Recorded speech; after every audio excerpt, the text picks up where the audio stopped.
Well, I was born in a small town in Nebraska on 5 August 1919. I graduated just about in time to 41. 1942, I was in the Army, off to initially to Greenland. After a year there, I don't know who decided that they ought to send me to artillery officer school, where I got my commission in the field artillery,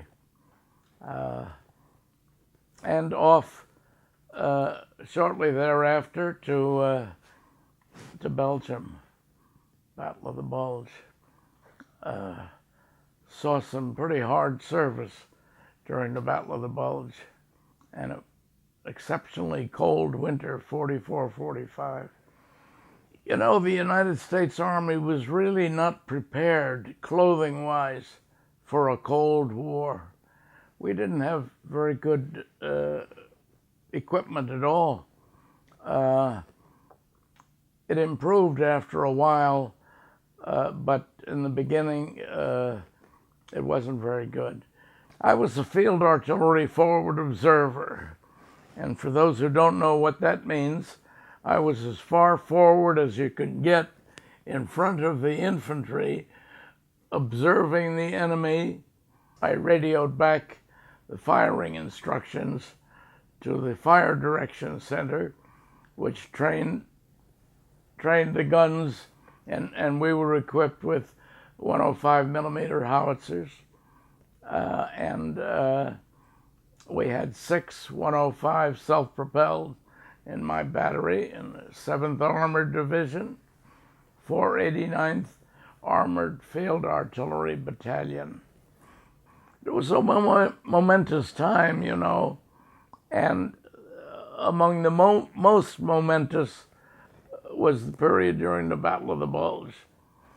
It was a cold winter, 44, 45, very cold, and the Germans had concentrated their effort and tried to push through to Antwerp in order to divide the Americans and the British. And we backed off a little bit, established positions, and contained them. And then after we had held them for a while, we started pushing back.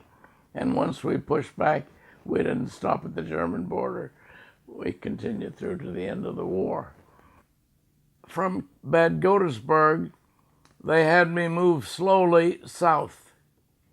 And the first thing I hit was a great big hotel, the Rhine Hotel Dresden.